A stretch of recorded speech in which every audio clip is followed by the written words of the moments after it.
A pedido de mi compañera Ana María Liberali, envío este audio de qué nos pasaba a nosotros mismos el 24 de marzo del 76. De solo nombrar esa fecha se me pone la piel de gallina. Yo tenía 16 años y había empezado ya a militar en febrero del 73 en distintas organizaciones políticas, eh, y tenía un rol en la coordinadora de estudiantes secundarios, era su secretario de prensa, y en el cuerpo de delegados del Colegio Nacional Buenos Aires, donde cursaba mis estudios. Estábamos por empezar sexto año.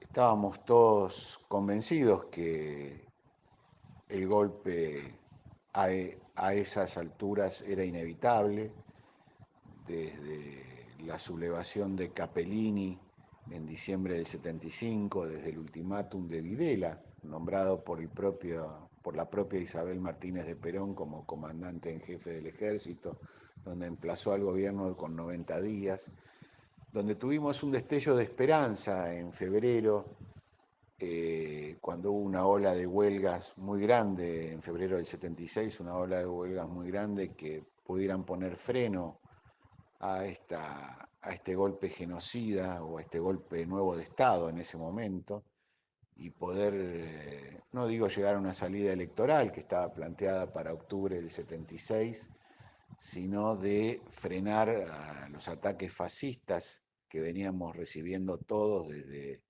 principios del 74, con los golpes de Estado en Mendoza, en Córdoba, en la provincia de Buenos Aires, con las persecuciones de la AAA, como, insisto, militante y cursante en Nacional Buenos Aires, donde tenemos 108 desaparecidos. Más de una vez, con muy temprana edad en mi caso, tuvimos velatorios masivos de compañeros masacrados por las organizaciones paramilitares, paraoficiales y fascistas del peronismo en esos años de supuesta democracia. Digo esto como contexto, la crisis económica era tremenda y se había producido el evento de lucha de clases más grande de la historia hasta ese momento bajo un gobierno peronista, que fue la huelga general de junio y julio del 75, y donde hasta Balbín por la televisión llamaba a combatir la guerrilla fabril, porque los cuerpos de delegado y las coordinadoras eran el centro de la movilización obrera y popular para terminar con otro gobierno peronista que estuviera al servicio del Fondo Monetario Internacional, y aplicaran los brutales ajustes y una de las primeras veces, en realidad la primera vez fue con el gobierno de Frondizi, que la inflación trepara por encima de 3 dígitos. Realmente era un momento de mucha convulsión, donde se buscaba la unidad obrero estudiantil, donde se planteaba la huelga general, donde existían las organizaciones armadas y donde el fascismo golpeaba con precisión, y las policías provinciales se animaban a dar golpe de Estado, como fue el Navarrazo de Córdoba que describí hace unos minutos. Eh, este era el cuadro general de situación, de una situación de gran ascenso popular, una situación que, bueno, yo como militante marxista del Partido Obrero, como miembro de la agrupación Naranja y de la conducción de la CONADU, en aquel momento, no con el diario del lunes de hoy, llamábamos de prerevolucionaria, y que se había abierto con el gran año de irrupción de las masas en el 68 en todo el mundo y en la Argentina en el 69 con el Cordobazo.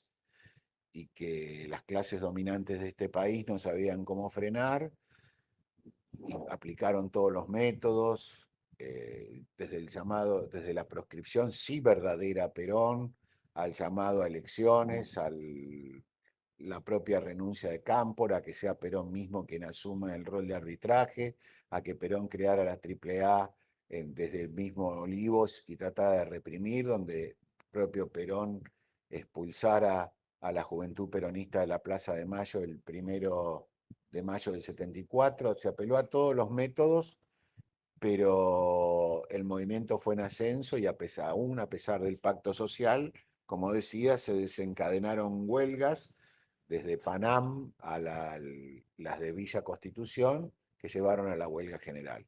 A esto le temía eh, con toda su fuerza las clases dominantes argentinas y por eso apelaron a ese golpe.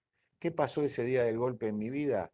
Bueno, mis padres no vivían fuera de la ciudad, mi hermana y yo estudiábamos en Buenos Aires, y mi hermana me levanta y me dice, Antonio Carlos, que son mis nombres de pila. Yo soy Antonio Carlos Roselió, licenciado en Economía, profesor e investigador de la Universidad de Buenos Aires.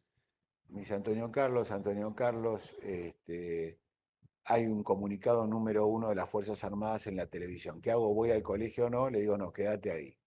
Nosotros ese día teníamos planeado una movilización al colegio porque habían el rector impuesto ya por el lópezreguismo, que continuó bajo la dictadura, un verdadero fascista, el señor Maniglia, que ya está obviamente fallecido, pero sin haber sido juzgado ni condenado por haber sido un delator de muchos de los desaparecidos de mi colegio.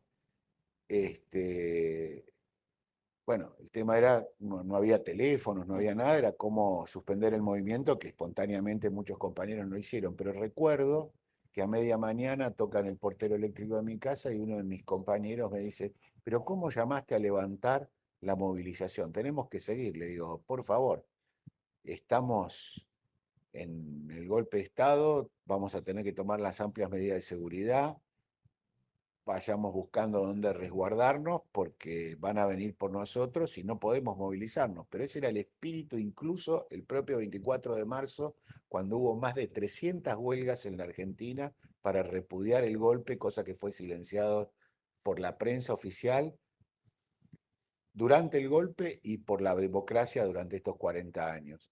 La clase obrera y un sector del estudiantado querían y lograron enfrentar al golpe en sus propios lugares de trabajo y estudio.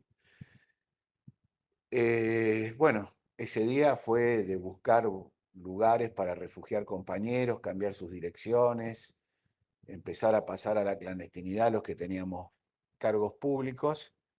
Y recuerdo que caminando por la calle, en un acto que hoy diríamos irresponsable, por más que yo tuviera 16 años, ya tenía 3 años de militancia y algunos cargos de responsabilidad pública, como mencioné, y de responsabilidad en las organizaciones donde militaba, caminando por la calle, discutiendo con un compañero qué hacer, cómo podíamos ver que resguardar nuestras imprentas, las movilizaciones, cómo reestructurar a los compañeros en los colegios, porque yo militaba en secundarios. Los distintos autos de las Fuerzas Armadas, unos tenían triángulos, otros redondeles y otros cuadrados para identificarse. Y nos paran y nos dicen, ¿qué están haciendo ustedes en la calle? Y de pura casualidad, porque veníamos caminando hacía horas, estábamos a pocos metros de la casa de mis padres. Y nos piden los documentos, nos ponen contra la pared, nos intimidan y nos dicen, ¿qué están haciendo? Bueno, no, estábamos yendo a la casa de mis padres porque él viene a estudiar para quedarse a dormir en casa. Bueno, lo que llamamos minuto, coartada, lo inventamos sobre la marcha allí. Y dice, pero ustedes son unos irresponsables, ¿no saben que estamos en guerra? Si no estuvieran acá, los tendríamos que haber detenido y habernoslos llevado. Ese era el clima de terror que imponía la dictadura militar, a la que enfrentamos los trabajadores, los familiares, los estudiantes, y logramos derrotar, luego de años de lucha, con los métodos de la huelga general, la movilización y esto. Nos llevaron a 30.000 compañeros y hoy siguen presentes. Y este 24 de marzo no es de conmemoración, no es una conmemoración más. No es un 24 de marzo donde vamos a pedir a 40 años de terminada la dictadura, democracia o mafia. Vamos a pedir justicia memoria, verdad, que se abran todos los archivos, que aparezcan todos los niños desaparecidos, que se puedan saber quiénes son todos los represores que aún están vivos, que tienen que ir a la cárcel común y pudrirse en ella, y tenemos que terminar con la criminalización de la protesta social, donde centenares de compañeras y compañeros están siendo procesados por las mismas causas que salíamos en del 69 al 76 a pelear por nuestros derechos y por transformar estas sociedades de sus bases para lograr una Argentina donde prime la liberación social y nacional de nuestro pueblo para terminar con esta opresión de los gobiernos del FMI. Muchas gracias.